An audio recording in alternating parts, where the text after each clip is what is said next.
Welcome to HortTube. My name is Jim Putnam. In this video, I'm going to be showing you this spider's web Fatsia from the Southern Living plant collection. This is a absolutely beautiful Fatsia that has these white speckled leaves, variegated foliage, and it's changeable. You'll see it at different times of the year. It'll be growing. It depends on the age of the leaf as to how much of the variegation you see on it, but it has that beautiful speckled look on the top of it. This one actually came out of a greenhouse, so it's actually putting on some new growth right now. This is a great plant in a part shade to shade space. It likes moist, well-drained soil. I have the moist part at my house, but not well-drained, so I definitely have to mound this up some. If you have sandy soils and you think it's going to be really dry, you definitely want to add some organic material to the soil, rich organic material like compost or something like that. Really beautiful plant. This is going to reach about 4 to 5 feet in height, maybe 3 to 4 feet in width, maybe slightly larger than that over time. It gets a white flower on it in mid to late spring. Not really grown for the flowers. Flowers are a bonus because this foliage is beautiful year-round. This is an evergreen. I'm going to put this in at my house back in Clayton, North Carolina. I'm at Flowerwood Nursery in South Alabama. I don't know how much you can see around me, how many acres and acres and acres of plants surround me right now, but I've been touring this nursery this week, and it'll probably be next week when I get this video up, because I'm going to take this home and put it in the ground at my house, and then I'll talk a little more about where I've placed it and why. So I'm back in North Carolina, and I've chosen a spot to put this spider's web Fatsia. Like I said, my soil is moist but not well drained, and so I've picked a spot that has a little bit of slope here, and that should definitely help drain the water away from this Fatsia. These are hardy in zone 7 to 9. In zone 7, they can take a little bit of winter burn if they're out in open space. So if you're in zone 7, I'd recommend you using it as a foundation plant on the shady side of your foundation. Or like I'm using it here, I've got a little bit of tree protection wrapping around behind it. So I don't think the winter wind is going to cause me any issues over here. If you're in 8 or 9, you can definitely plant it in spaces and not worry about the wind or the cold as much. You still have to worry about the shade part. This is definitely a part shade or shade plant. It has these big, giant, 1 foot wide leaves. Most, but not all things that are like that do prefer some shade. That's pretty typical. These are pest resistant, but not deer resistant. So keep that in mind if you have deer issues.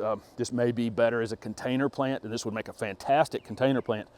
But I don't care what zone you're in. If you're in zone 7, 8, or 9, if you're using a Fatsia as a container plant, it does not want to freeze solid. So if the roots freeze solid above the ground, which they will in a container, that can be problematic. So on the coldest nights during the winter, you'd want to put it in a garage or inside the house. You'd use it as a house plant on the coldest nights of the winter in a bright place inside, and you'll be fine doing that.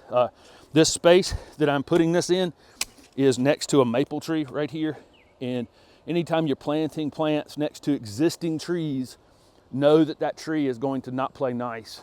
If I planted this Fatsia and this maple on the same day, they can grow up together and they'll play pretty well with one another. But when you're putting a new plant next to an existing tree that's been there for a long time, it's definitely going to be an issue. So I know I'm going to have to give this some ongoing watering until it's established for a while. And I've got drip irrigation running to this stuff over here. I'm just going to put a branch on it over to this piece. And that's it. I had to cut through some roots as I was going here from this maple, which won't hurt that maple at all. It'll just encourage maples. They're pretty aggressive rooting. I've mixed some pine bark soil conditioner in with this clay soil here, and a goodly amount. You can use compost. Compost will be totally fine, especially if it's draining away like this is. I'm going to pull him out of the container. Make sure you water your plants well before you plant them. This thing is pretty root bound, so I'm going to get after these roots pretty aggressively.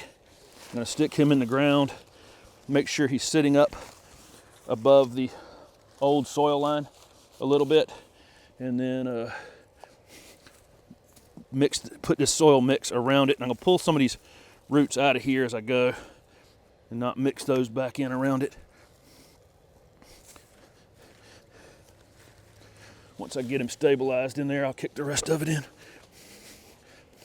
Trying not to bury these leaves as I go. I'll fertilize this spider's web Fatsia in the late winter, early spring every year. It really doesn't need any pruning. Sometimes you'll get a crazy branch on one. You can take it off anytime. I've actually gone past these before and just popped the top off of them. That easy, but it'll only be 1 or 2 or 3 branches total that are coming up high. So it takes just a minute to prune it if you ever needed to.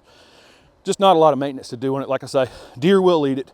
Other things don't. Let it dry out between rains and waterings. And this thing is a really beautiful, bright addition, especially in kind of a dark, shady space. And where you just have a really dark backdrop like this, it'll really stand out.